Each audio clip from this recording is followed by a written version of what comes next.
Alright, viewers, I'm making a new segment where I just teach all the basics to Zippo tricks. So this is basically for all the people who are just starting or are beginners still. I know most of you are going to be like, Raph, it's been like 6 months, you haven't taught us anything, and now you're going to teach us like all the beginner stuff. Yeah, well, I have a cookie. Okay. I've been working hard, and I just want to get through this before I start doing all the more technical and difficult stuff. So just bear with me, and maybe you might learn something here. Alright, so before we actually learn any tricks, you're going to have to learn all the components to the Zippo first. You see here, this is the insert, and this is the casing. Insert, casing, 2 parts. Now we have the cap, or the top. You get the base. I'm not sure if it's called the base, but I just like to call it the base. This is the bottom where the stamp is located. This is the chimney, the flint wheel. The flint's right under the flint wheel. This is the hinge lock. So you can't close it if it's up. It's the hinge right here. This is the wick. And if you can see right under, this is where the flint goes. So if you unscrew it, it's like a little flint spring. If you unscrew it, it's all the cotton. This is where you put in all your fluid. And this little hole. Not quite sure what it's exactly used for, but I like to put a spare flint in there. Or you could just fill it up from that hole. I don't know. The hole's just there. And that's pretty much it. Okay, so the first thing I'm going to teach is the finger pass, which is basically the bread and butter of all Zippo tricks. Let me think here. I'm pretty sure almost every single like expert or like difficult move will have you do some sort of finger passing, but it's just good to learn it off the bat because it's kind of hard to learn, but once you master it, it becomes extremely easy, and it makes your tricks look a lot cooler if you're trying to do combos and stuff like that. You could use it for like a whole bunch of other things too. Like it doesn't even just have to be Zippo tricks. It could be, I don't know if you're into pen spinning or like maybe even battle song tricks. But yeah, it's basically a huge bread and butter for Zippo tricks. So basically it looks like that. One more time. Oh, went out there. But yeah, that's pretty much it. You could do it backwards, like that. There's like probably like hundreds of variations to do this, but that's the most simplest. Just down and back up, like that. Alright, so actually it looks pretty easy when you try doing it, but when you start doing it, you'll realize that it's kind of a little more difficult than you'd think. Basically all you're doing is you just start with your fingers in between the hinges, or on the hinge thing, like that, and then you're just kind of twisting your fingers so you just pass it around, like that. Then you can go faster. So yeah, so here, let me try getting a little bit closer. If that works. No, that does not work. Never mind. Alright, so alright. Here, look at it from this angle. So you're just pretty much just twisting in between your fingers. I mean, you could try this with like a pen or a coin or something. It doesn't have to be a Zippo. But you're just basically doing that.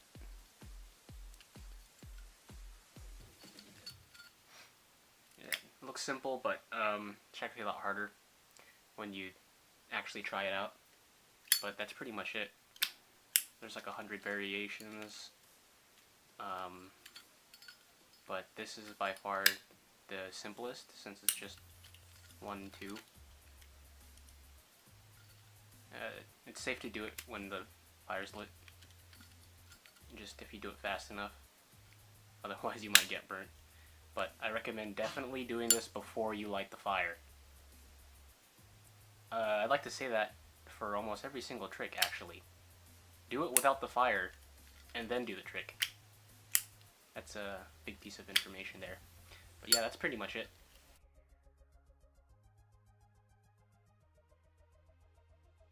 Alright, next in line is the squeezes, and there's 4 primary squeezes, which is the top pop. Hold on, I screwed that up. Screwed that up again. There we go, top pop. Reverse top pop. Oh, I'm just messing these up today. There we go. One more time. Reverse top pop. And then we got the palm squeeze. Let me try that one more time. Palm squeeze. There we go. One more time. Palm squeeze.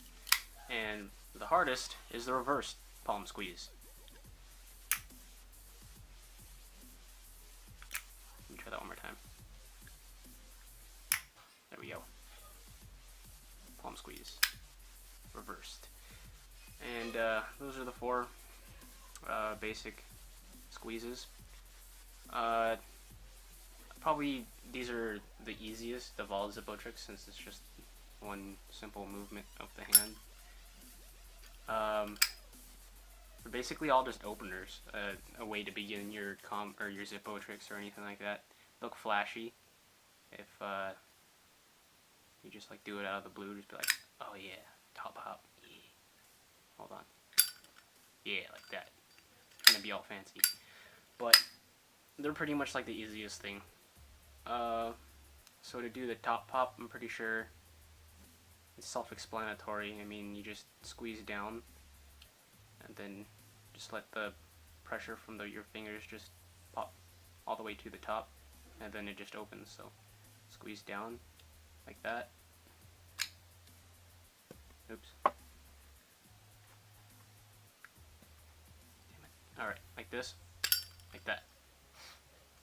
Okay, now one problem is that when you do this, you see this hinge thing right here? When you do this trick, you kind of mess up your hinge every single time you do it. So if you keep doing this over time, like say 100 times, then your hinge is probably going to get messed up over time. So I wouldn't recommend doing this on like a Zippo that's like expensive and really nice. I'd only do top pop, or palm squeeze, well, mostly top pop, on a like older or maybe a nice Zippo, because you will damage it if you do this over time. It's one of those tricks where like it'll mess up your Zippo. I mean, if you could see it right now, the cap isn't lined up with the base of the Zippo anymore. That's because I've been doing top pop on this thing like all the time, and that's what happens. Your cap will bend backwards or be pushed backwards because the hinge is also being bent. Yeah, that's blurry. Sorry about that. But yeah. So that's just a warning there. So yeah, top pop. Reverse top pop, exact same thing. But this time you just put your thumb on the cap instead of the bottom part. So you're just holding it upside down. You just do the same thing. This one's easier because there's more weight on the base of the Zippo than there is at the cap. So you just need a light squeeze. Like that. Really simple. Palm squeeze is just a little bit more difficult. Hold it like this.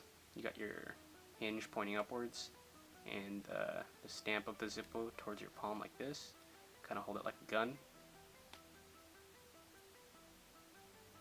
And then you just push with your middle finger.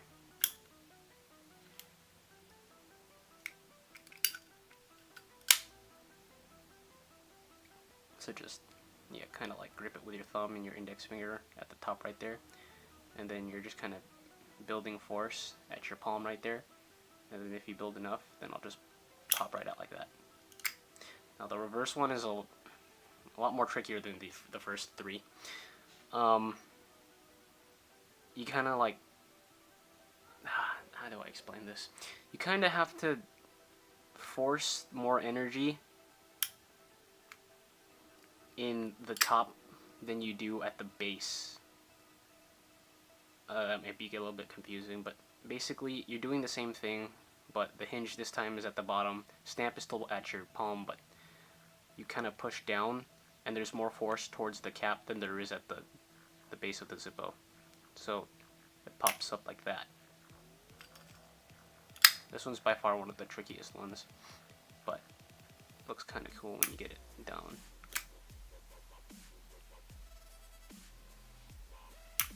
Like that. And those are basically all the openers. Wow, my voice is sounding very nasal today.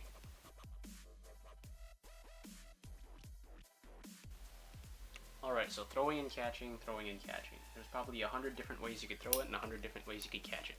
But in this video, I'm just going to teach you a very simplified way. It's very safe, and I usually do this style of throwing in all my tricks. So basically, what I do is, of course, before you start any of your tricks, you know, make sure that it's not lit. Otherwise, if you mess it up, then you're not going to burn anything. But how I do it is kind of like to hold it this way, so my fingers under the Zippo, so where the stamp is, and then I kind of like to use my finger to push it upwards, so that way when I throw it up all the way, that little push at the kind of corner right here makes it easier for it to flip around, and like this, like a flip. It flips easy when I do that. So that's like how I like to throw it. Just that little push there. Makes it real easy to do one flip. Aside, because most people, or not most people, but like a way that I think is a incorrect way to throw it is just straight up just chucking it up in the air and then so you catch it this way and you burn your hand. I don't like to do that. But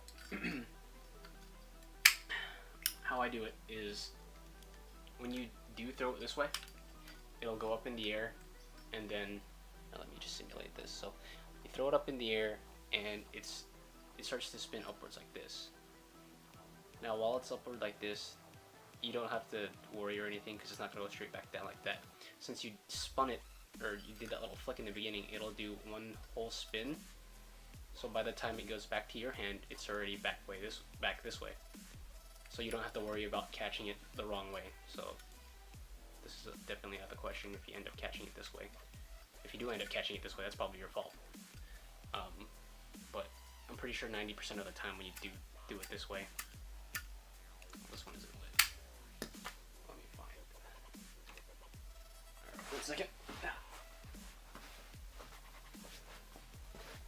Okay, so 90% of the time, you will find that when you throw it in this style, you're going to catch it stamped down.